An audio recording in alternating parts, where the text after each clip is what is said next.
જય હિન્દ, જય ભારત મિત્રો. સ્વાગત છે તમારું નવા વિડીયોની અંદર. આ વિડીયોની અંદર આપણે ચર્ચા કરવાના છીએ કે પ્રધાનમંત્રી આવાસ યોજના હેઠળ લગભગ 3 કરોડ જેટલા નવા ઘર બનાવવા માટે નવા ચૂંટાયેલા આપણા વડાપ્રધાન શ્રી નરેન્દ્રભાઈ મોદીએ જાહેરાત કરી છે. હવે શ્રી નરેન્દ્રભાઈ મોદી સત્તાની અંદર આવતા જ એને બે મહત્વના નિર્ણયો લીધા છે. એક તો 3 કરોડ નવા ઘર બનશે અને બીજો જે નિર્ણય છે એ ખેડૂતો માટે લીધો છે. તમને ખ્યાલ જ હશે કે ખેડૂતોને દર વર્ષે 6,000 રૂપિયાની સહાય છે કરવામાં આવે છે. આજ સુધીની અંદર ટોટલ 16 હપ્તાઓ છે એ રિલીઝ થયા છે અને પદભાર સંભાળતા જ નરેન્દ્રભાઈ મોદીએ 17મો હપ્તો જે છે 2,000 રૂપિયાનો એ પણ ખેડૂતોના ખાતાની અંદર રિલીઝ કરવાનું નક્કી કર્યું છે. આ ઉપરાંત બીજી મોટી જાહેરાત છે પ્રધાનમંત્રી આવાસ યોજનાની છે કે આવાસ યોજના અંતર્ગત 3 કરોડ નવા ઘર છે એ લોકોને આપશે. તો આ વિડીયોની અંદર આપણે સંપૂર્ણ આ ચર્ચા કરવાના છીએ. હવે પ્રધાનમંત્રી આવાસ યોજના હેઠળ 10 વર્ષની અંદર આપણે વાત કરીએ તો ગરીબ પરિવાર માટે કુલ 4.21 કરોડ ઘર છે બનાવવામાં આવ્યા છે. 10 વર્ષની અંદર 4.21 કરોડ ઘર બન્યા છે અને હજુ સુધી પણ પાકું મકાન નથી મળ્યું લોકોને, તો તે પ્રધાનમંત્રી આવાસ યોજનાનો લાભ છે એ ઉઠાવી શકે છે.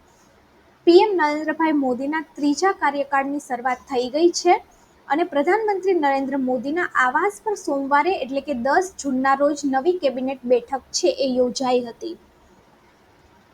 બેઠકમાં પ્રધાનમંત્રી આવાસ યોજના હેઠળ 3 કરોડ વધારાના આવાસ બનાવવાનો નિર્ણય છે લેવામાં આવ્યો છે. ગત 10 વર્ષની અંદર પાત્ર ગરીબો માટે કુલ 4.21 કરોડ બનાવવામાં આવ્યા છે. એટલે કે 10 વર્ષની અંદર 4 કરોડ જેટલા ઘર બન્યા છે અને હવે 3 કરોડ નવા ઘર બનશે. જો હજુ સુધી તમારું પાકું મકાન નથી તો તમે પણ આ યોજનાનો લાભ છે ઉઠાવી શકો છો. તો ચલો આ વિડીયોની અંદર સંપૂર્ણ માહિતી જાણીશું કે આના માટે પાત્રતા શું છે અને આની અરજી છે તમારે કઈ રીતે કરવાની છે. હવે પ્રધાનમંત્રી આવાસ યોજનાના રૂપમાં પણ જાણીતું છે. એ એક ક્રેડિટ લિંક સબસિડી યોજનાના રૂપમાં કાર્ય કરે છે. દેશની અંદર બધા લોકો પાસે પાકા મકાન હોય છે. તેના માટે કેન્દ્ર સરકાર દ્વારા પ્રધાનમંત્રી આવાસ યોજના છે એ ચલાવવામાં આવે છે. આ સ્કીમમાં સરકાર લાભાર્થીને પાકા મકાન આપે છે અથવા તો પાકા મકાન બનાવવા માટે નાણાકીય સહાય આપે છે. હવે આ યોજનાના પ્રકારની આપણે વાત કરીએ તો આની અંદર મુખ્યત્વે બે યોજનાઓ ચાલે છે. પ્રધાનમંત્રી આવાસ યોજના ગરીબ અને પ્રધાનમંત્રી આવાસ યોજના શહેરી. એક ગ્રામીણની અંદર ચાલે છે અને એક શહેરીની અંદર ચાલે છે. મુખ્ય આ બે સ્વરૂપની અંદર પ્રધાનમંત્રી આવાસ યોજના ચાલે છે. આ બંનેના ક્રાઇટેરિયા અલગ છે, આ બંનેના ઇન્કમ જૂથ અલગ છે અને આની અંદર તમે કેટલા સ્ક્વેર ફૂટનું તમારું ઘર છે લઈ શકો અને આની અંદર કેટલી સબસિડી મળે એની આપણે આ વિડીયોની અંદર હમણાં આગળ ચર્ચા કરવાના છીએ. હવે આવાસ યોજનાના ફાયદાની આપણે વાત કરીએ તો કાચા કે અસ્થાયી મકાનની અંદર રહેનારા લોકો છે એને આ યોજના હેઠળ પાકા મકાન છે એ આપવામાં આવે છે. જો કોઈ વ્યક્તિની પાસે જમીન છે તો તેને મકાન બનાવવા માટે આ યોજના હેઠળ નાણાકીય સહાય કરવામાં આવે છે અને આ યોજના હેઠળ સરકાર હોમ લોન પર સબસિડી છે એ પણ પ્રદાન કરે છે. સબસિડીની જે રકમ છે એ ઘરના આકાર અને આવકના સ્તર છે એના ઉપર નિર્ભર કરે છે. આ યોજના હેઠળ બેંક છે એ ઓછા દરે વ્યાજ દર પર હોમ લોન પ્રદાન કરવા માટે પ્રોત્સાહન કરવામાં આવે છે અને પ્રધાનમંત્રી આવાસ યોજના હેઠળ હોમ લોન માટે મહત્તમ રીપેમેન્ટનો જે પીરિયડ છે એ 20 વર્ષનો છે. હવે આવાસ યોજનાના પાત્રતાની આપણે વાત કરીએ તો અરજદારની જે ઉંમર છે એ 18 વર્ષ કે તેથી વધુ હોવી જોઈએ. અરજદાર ભારતનો નાગરિક હોવો જોઈએ. આની અંદર જે વાર્ષિક આવક છે એ 18 લાખ રૂપિયા સુધીની વાર્ષિક આવક ધરાવતા જે પરિવારો છે એ પ્રધાનમંત્રી આવાસ યોજનાનો લાભ છે એ લઈ શકે છે. આ યોજના માટે પાત્ર બનવા માટે વ્યક્તિ છે ભારતના કોઈ પણ ભાગમાં કાયમી ઘર છે એ ન હોવું જોઈએ. જો પરિવારની અંદર કોઈ સરકારી નોકરી કરે છે તો પણ આ યોજનાનો લાભ છે એ ન મળે અને EWS સાથે સંકળાયેલા લોકોની જે વાર્ષિક આવક છે એ 3 લાખ રૂપિયાથી ઓછી હોવી જોઈએ. હવે આની અંદર જરૂરી દસ્તાવેજોની આપણે વાત કરીએ તો આમાં ઓળખનું પત્ર, રહેઠાણનું પ્રમાણપત્ર, ત્યારબાદ આવકનું પ્રમાણપત્ર, રેશન કાર્ડ, ઘરના બધા જ સભ્યોના આધાર કાર્ડ, અને સોગંદનામું, આટલા જે ડોક્યુમેન્ટ્સ છે આની અંદર તમારે પુરાવા સ્વરૂપે આપવાના હોય છે. હવે પ્રધાનમંત્રી આવાસ યોજના જે છે એ બે રીતે એની અંદર તમે ફોર્મ છે એ ભરી શકો છો. એક તો તમે ઓનલાઈન અને બીજું તો તમે ઓફલાઈન, બંને રીતે ફોર્મ છે એ ભરી શકો છો. હવે જો તમારે ઓફલાઈન અરજી કરવી હોય તો તમારે નજીકના સેન્ટરની અંદર જઈ અને ફોર્મ છે એ ભરવું પડે છે. અને જો તમારે ઓનલાઈન અરજી કરવી હોય તો પ્રધાનમંત્રી આવાસ યોજનાનું એક સત્તાવાર પોર્ટલ છે pmayg.nic.in, એના ઉપર તમે જઈ અને ઓનલાઈન અરજી છે એ કરી શકો છો. હવે આ યોજનાના લાભાર્થીની આપણે વાત કરીએ તો આની અંદર મધ્યમ આવક જૂથ કે જેની વાર્ષિક આવક 6 લાખથી 12 લાખની વચ્ચે હોય એ લાભ લઈ શકે છે. ત્યારબાદ મધ્યમ આવક જૂથ 2 એટલે કે જેની આવક 12 થી 18 લાખની વચ્ચે હોય એ પણ આ યોજનાનો લાભ લઈ શકે છે. ત્યારબાદ ઓછી આવક જૂથના જે વ્યક્તિ છે કે જેમની આવક 3 થી 6 લાખ વચ્ચે છે એ પણ આ યોજનાનો લાભ લઈ શકે છે. અને આર્થિક રીતે નબળા વિભાગ એટલે કે EWS કે જેમની વાર્ષિક આવક 3 લાખ રૂપિયા સુધીની છે એ પણ આ યોજનાનો લાભ છે એ લઈ શકે છે. હમણાં તમને ખ્યાલ હશે કે થોડા ટાઈમથી જે આવાસ યોજના બહાર પડે છે એ ઓનલી EWS2 પ્રકારના ઘર જ બહાર પડે છે, પરંતુ હવે જે નવા 3 કરોડ ઘર બનવાના છે એની અંદર કદાચ LIG અને MIG સ્કીમ છે એ પણ સરકાર દ્વારા લોન્ચ કરવામાં આવશે.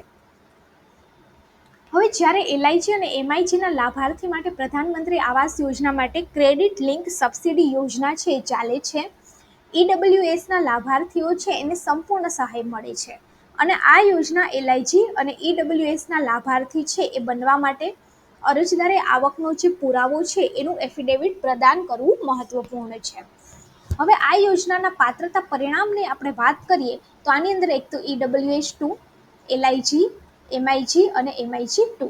આપણે આગળ વાત કરીએ EWS2માં 3 લાખ સુધીની આવક, LIGમાં 3 થી 6 લાખ, MIGમાં 6 થી 12 લાખ અને MIG2માં 12 થી 18 લાખ. હવે આની અંદર મહત્તમ લોનની મુદત જે છે એ ચારેયમાં 20 વર્ષનો સમયગાળો છે, એટલે કે 20 વર્ષની અંદર તમારે રીપે કરવાની રહે છે. હવે કાર્પેટ એરિયાની આપણે વાત કરીએ તો EWS2ની અંદર 30 ચોરસ મીટરનો કાર્પેટ એરિયા હોય, LIG સ્કીમની અંદર 60 ચોરસ મીટરનો, MIG સ્કીમની અંદર 160 ચોરસ મીટરનો અને MIG2માં 200 ચોરસ મીટરનો. એટલે કે જો તમારે આ સ્કીમની અંદર લાભ લેવો હોય તો તમારે 200 ચોરસ મીટર સુધીનું ઘર છે એ ખરીદવું પડે છે. જો તમે 300 ચોરસ મીટરનું ઘર ખરીદો તો તમને MIG2 છે એનો લાભ નહીં મળે. આની અંદર સબસિડીની આપણે વાત કરીએ તો આમાં ટોટલ 6 લાખ સુધીની સબસિડી મળે છે. LIGમાં પણ મહત્તમ લોનની મંજૂરી છે એ 6 લાખ છે, MIGમાં 9 લાખ અને આની અંદર 12 લાખ રૂપિયા. અને સબસિડીની આપણે વાત કરીએ તો 6.5, 6.5, 4 અને 3% આની અંદર સબસિડી મળે છે. અને મૂલ્યની ગણતરીની આપણે વાત કરીએ તો 9% જો આપણે વ્યાજ ગણીએ તો મહત્તમ સબસિડી છે એ EWS2ની અંદર 2,67,000, ત્યારબાદ LIGમાં પણ 2,67,000, MIGની અંદર 2,35,000 રૂપિયા અને MIG2માં 2,30,000 રૂપિયા સુધીની જે સબસિડી છે એ મળે છે. હવે આ જે પ્રધાનમંત્રી નરેન્દ્ર મોદીએ 3 કરોડ આવાસ યોજના બનાવવાની જે વાત કરી એને આપણા મુખ્યમંત્રી શ્રી ભૂપેન્દ્રભાઈ પટેલ છે એને પણ આવકાર્યું છે અને આ નિર્ણય છે એને આવકારી અને અભિનંદન પાઠવ્યા છે. એટલે કે ગુજરાતની અંદર પણ ઘણા બધા આવાસ છે એ પાઇપલાઇનની અંદર છે અને હવે આ 3 કરોડ મકાન અંતર્ગત ગુજરાતમાં નવા આવાસો છે બનાવવાનું ચાલુ થશે. હવે પ્રધાનમંત્રી આવાસ યોજના જે છે એ એક સરકારી યોજના છે જે લોકો પોતાનું ઘર બનાવવામાં મદદ કરે છે. આની અંદર સરકાર દ્વારા 2.5 લાખ રૂપિયા સુધીની સહાય છે કરવામાં આવે છે. પ્રધાનમંત્રી આવાસ યોજનાનો લાભ છે માત્ર ગરીબોને જ મળે છે, પરંતુ હવે શહેરી વિસ્તારના ગરીબ અને મધ્યમ વર્ગના લોકો છે એને પણ એ દાયરાની અંદર લાવવામાં આવ્યા છે. આની અંદર આવક પર આધારિત ઘણી છે એ કેટેગરી છે અને કેટેગરીના આધારે આની અંદર લોન છે એ આપવામાં આવે છે. જેવી રીતે આપણે આગળ વાત કરી એમ શરૂઆતમાં પ્રધાનમંત્રી આવાસ યોજના હેઠળ લોન છે એ 3 થી 6 લાખ રૂપિયાની હતી અને તેના ઉપર સબસિડી છે એ પણ મળતી હતી, પરંતુ હવે તેને વધારી અને સરકાર દ્વારા 18 લાખ રૂપિયા સુધી છે એ કરવામાં આવશે. માત્ર આર્થિક રીતે નબળા વર્ગના એવા લોકોને જ આ યોજનાનો લાભ મળશે કે જેમની કમાણી 3 લાખથી વધારે ન હોય. એટલે કે EWS2 કેટેગરીની અંદર 3 લાખ સુધી આવક મર્યાદા ધરાવતા લોકો છે એને લાભ મળે છે. લોઅર ઇન્કમ ગ્રુપ અથવા તો LIGની અંદર એવા લોકોને લાભ મળશે કે જેમની આવક 3 લાખથી 6 લાખની વચ્ચે છે. મધ્યમ આવક જૂથ અથવા તો MIGની અંદર 6 લાખથી 18 લાખ રૂપિયાની કમાણી ધરાવતા લોકોને આવાસ યોજનાનો લાભ છે એ આપવામાં આવશે. એટલે કે EWS2 પ્રકારની અંદર ડાયરેક્ટ તમને ઘર આપવામાં આવે છે, જ્યારે MIG સ્કીમ છે એની અંદર તમને ઘર નહીં પરંતુ ક્રેડિટ લિંક સબસિડી હોય.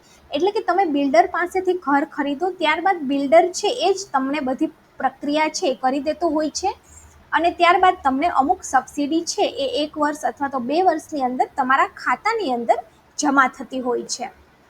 અને ઝૂંપડપટ્ટીની અંદર રહેતા લોકો છે એને પણ આ યોજના હેઠળ આર્થિક સહાય છે એ આપવામાં આવે છે. ગ્રામીણ વિસ્તારની આપણે વાત કરીએ તો આંબેડકર આવાસ યોજના પણ ચાલે છે. આંબેડકર આવાસ યોજનાની અંદર તમારો જે પ્લોટ છે એની ઉપર તમને નવું ઘર બનાવવા માટે 1,20,000 રૂપિયા સુધીની સહાય છે એ કરવામાં આવે છે. ત્યારબાદ આ કેટેગરી છે એમાં MIG, LIG વગેરે તમારે પહેલાં જાણવાની હોય છે અને એ અંતર્ગત તમે પ્રધાનમંત્રી આવાસ યોજના માટે અરજી છે એ કરી શકો છો. અરજી કરવા માટે પ્રધાનમંત્રી આવાસ યોજનાની ઓફિશિયલ વેબસાઇટ છે એના ઉપર જવાનું છે. આની અંદર સિટીઝન એસેસમેન્ટ છે એના ઉપર ક્લિક કરી અને અરજદારની પસંદગી છે એ કેટેગરી પ્રમાણે કરવાની હોય છે. એક અલગ પેજમાં રીડાયરેક્ટ કરવામાં આવશે અને તમારે તમારી આધારની વિગતો છે દાખલ કરવી પડશે. ત્યારબાદ વ્યક્તિગત આવક, બેંક ખાતાની વિગતો અને વર્તમાન રહેણાંક સરનામાની વિગતો છે એ ઓનલાઈન ભરવાની રહેશે. કેપ્ચા દાખલ કરી અને યોગ્ય માહિતી ચકાસી અને તમારે એને સબમિટ કરવાની રહેશે. તો તમારી જે એપ્લિકેશન છે એ સબમિટ થઈ જશે. તો જો વિડીયો સારો લાગે તો વિડીયોને લાઇક કરી દેજો અને વિડીયોને બીજા લોકો સુધી પણ શેર કરી દેજો. આવી જ નવી નવી માહિતી જાણવા માટે ચેનલની સાથે જોડાયેલા રહો અને ચેનલને સબસ્ક્રાઇબ જરૂરથી કરી દેજો.